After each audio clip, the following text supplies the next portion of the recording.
Bonjour et bienvenue. Je m'appelle Anna. Je suis spécialisée dans l'accompagnement à la naturalisation française. Aujourd'hui, je vais vous guider étape par étape pour vous préparer à l'entretien de naturalisation. Si vous regardez ce contenu, c'est sûrement que votre entretien approche. Alors félicitations, vous êtes très proche d'obtenir la nationalité française. Dans ce script, nous allons voir plusieurs points. Premièrement, à quoi sert l'entretien de naturalisation? Deuxièmement, quand il intervient dans la procédure. Troisièmement, comment il se déroule le jour J. Quatrièmement, quelles sont les questions les plus posées par l'agent? Et enfin, je vous donnerai des conseils pratiques pour répondre calmement. Jusqu'à la fin, je vous parlerai aussi d'un outil qui peut vous aider à vous entraîner. On commence. Partie 1. Qu'est-ce que l'entretien de naturalisation? L'entretien de naturalisation est un rendez-vous officiel.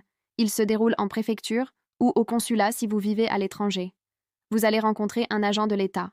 Cet agent va discuter avec vous pour évaluer 3 choses.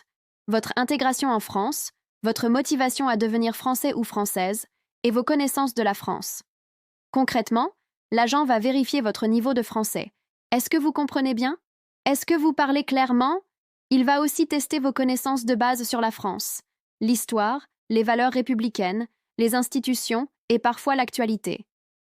Enfin, l'agent va chercher à comprendre votre projet de vie en France, votre situation familiale, votre travail, vos attaches personnelles, votre avenir. En résumé, l'entretien sert à vérifier que vous êtes prêt à devenir citoyen français et que vous comprenez ce que cela signifie.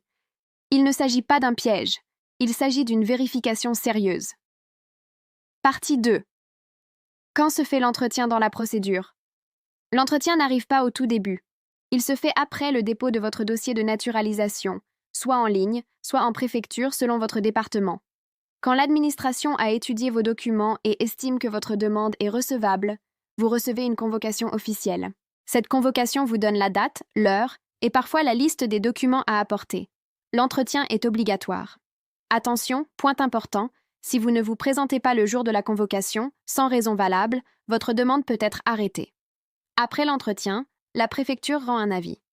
Si l'avis est favorable, le dossier continue vers les services compétents, puis une décision finale peut être publiée au journal officiel. C'est cette publication qui vous donne officiellement la nationalité française. Retenez ceci, l'entretien est une étape clé vers la naturalisation. Partie 3. Comment se passe le jour J? Imaginons le jour de l'entretien. Voici comment ça se passe, étape par étape. 1. Arrivez en avance.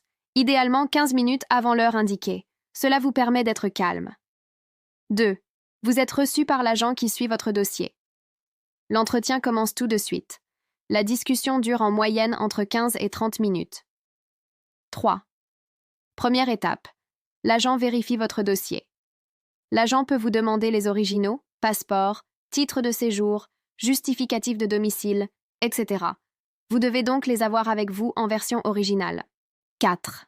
Ensuite, l'agent vous pose des questions personnelles sur votre situation familiale, marié, pacsé, célibataire, enfant ou pas, sur votre travail, votre activité, votre logement, sur votre parcours en France, depuis votre arrivée.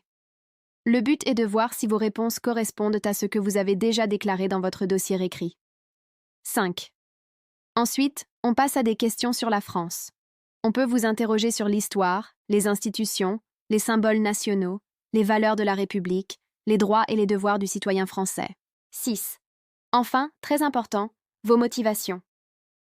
L'agent peut vous demander pourquoi vous voulez devenir français ou française, ce que cela représente pour vous, et comment vous voyez votre avenir en France.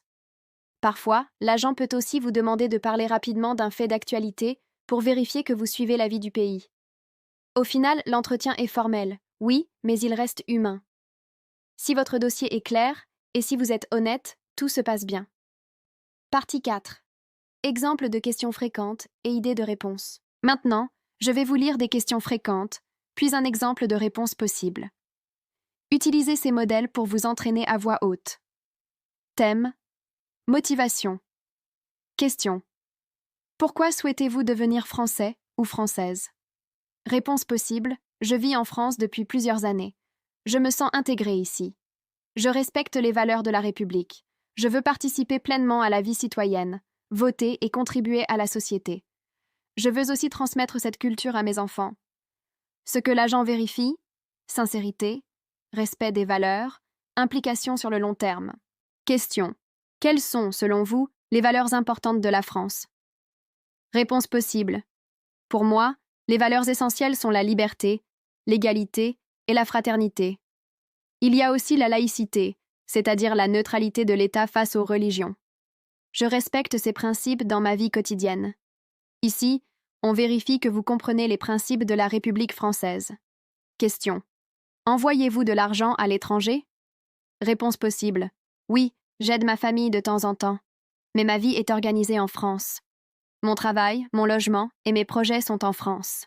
Ici, l'agent essaie de comprendre où est votre centre de vie et vos attaches réelles. Thème: Histoire de France. Question: citez un personnage historique français important et expliquez pourquoi. Réponse possible: Louis XIV, le roi Soleil.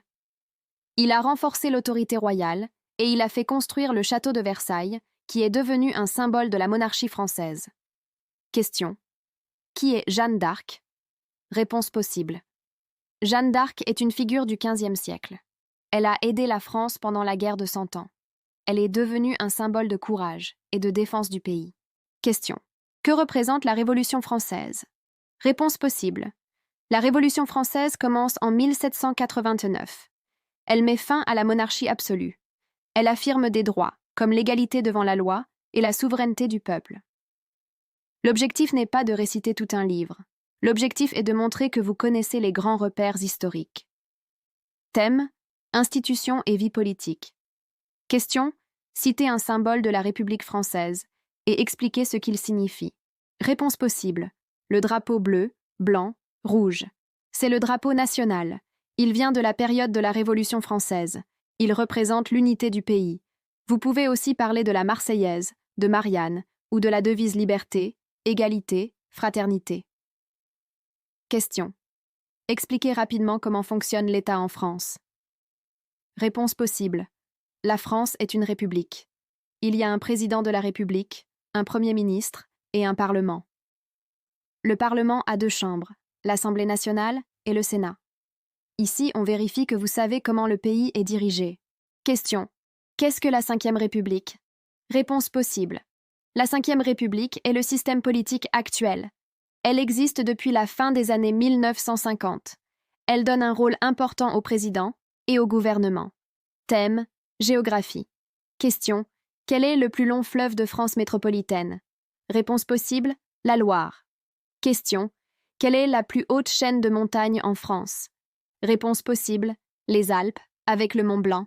Question: citez des territoires français d'outre-mer.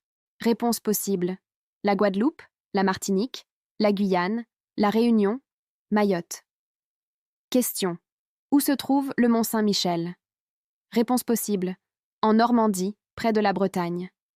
Ces questions servent à vérifier que vous connaissez un minimum le pays dans lequel vous demandez la nationalité. Thème: actualité. L'agent peut aussi poser des questions sur la situation actuelle. Par exemple, qui est le maire de votre commune? Qui dirige le gouvernement en ce moment? Citez un événement récent qui vous a marqué en France. Ici, le but est de savoir si vous suivez la vie publique et la vie citoyenne en France. Juste un minimum. Pas besoin d'être expert politique. Partie 5. Conseils pratiques pour bien réussir l'entretien. Conseil numéro 1. Préparez vos documents la veille, et pas le matin même. Ayez les originaux avec vous.